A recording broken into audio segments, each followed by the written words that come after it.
1000 साल पुराने किसी मंदिर के गर्भगृह की कल्पना कीजिए, जो लोगों से भरा हुआ है। दियों की रोशनी और कपूर की महक से भरपूर इस गर्भगृह में मंच पर रखी लकड़ी की 3 विशाल मूर्तियां आपको लगातार देखे जा रही हैं।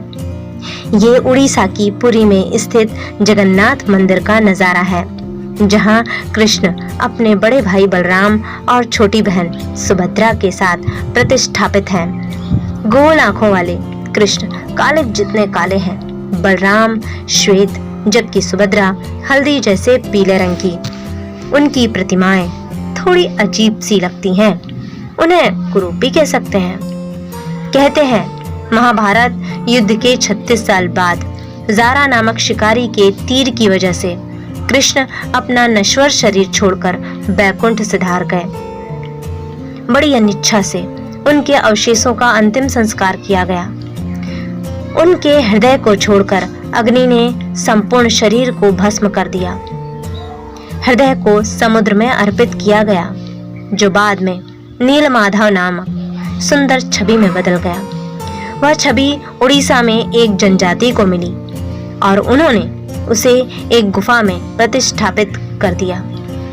जब राजा इंद्रद्युम्न को इस बात का पता चला, तो उन्होंने भगवान के लिए अधिक उपयुक्त मंदिर का निर्माण करने का निश्चय किया। आदिवासियों से नीलमाधव को लाने का काम इंद्रद्युम्न ने अपने सबसे बुद्धिमान दरबारी विद्यापति को सौंपा।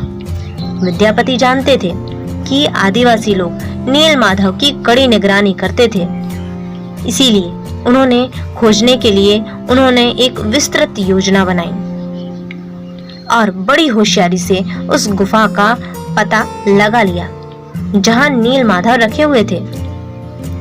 विद्यापति ने उस गुफा के बारे में अपने राजा इंद्रद्युम्न को बता दिया।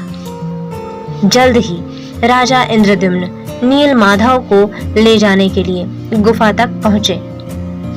आदिवासियों के प्रमुख विश्व बसु ने राजा से नीलमाधव को वहीं रहने देने की गुहार लगाई, लेकिन राजा नहीं माने और गुफा में बलपूर्वक घुस गए।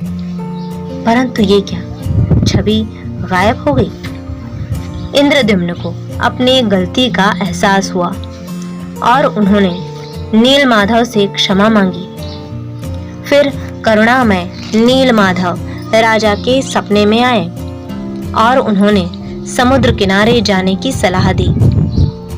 उस सलाह पर अमल करने पर राजा को समुद्र के किनारे लकड़ी का एक ऐसा लट्ठा मिला जिस पर विष्णु के निशान थे। उन्होंने उसे तराशने के लिए शाही कारीगरों को सौंप दिया, लेकिन वे उसे तराश ही नहीं पाए। एक दिन एक बूढ़ा आदमी राजा के पास आया और उनसे बोला कि वह उस लट्ठे को तराश कर भगवान की प्रतिमाओं में बदल सकता है। शर्त केवल ये थी कि वह एक बंद कमरे में ही काम करेगा और काम खत्म होने तक कोई उसके कार्य में व्यवधान नहीं डालेगा। राजा मान गए। बूढ़े आदमी ने खुद को लट्ठे के साथ एक कमरे में बंद कर लिया। कई दिनों तक राजा लकड़ी के काटने और ठोकने की आवाजें सुनते रहे, लेकिन एक दिन ये आवाजें आनी बंद हो गई। राजा अधीर हो गए और किसी अनहोनी की आशंका में उन्होंने कमरे का दरवाजा खोल दिया। अंदर बूढ़े आदमी के बजाय देवताओं के कारीगर विश्वकर्मा थे, जो 3 अधूरी मूर्तियों को चित्रित कर रहे थे। राजा को देखते ही विश्वकर्मा ओझल हो गए और कृष्ण, बलराम और सुभद्रा की मूर्तियां अधूरी ही रह गईं। अंततः इंद्रद्युम्न ने उन मूर्तियों को उन्हीं रूप में अपने मंदिर में प्रतिष्ठापित कर दिया। ये अधूरी प्रतिमाएं हमें याद दिलाती हैं कि पृथ्वी पर कोई भी परिपूर्ण नहीं है। प्रतिमा में उनके हाथ, पैर और पलकें, कान नहीं हैं, लेकिन कृष्ण हमेशा मुस्कुराते हुए दिखाई देते हैं और अपनी गोलाकार आंखों से इस पूरी दुनिया को देखते रहते हैं। जय जगन्नाथ, जय जगन्नाथ, जय द्वारकाधीश।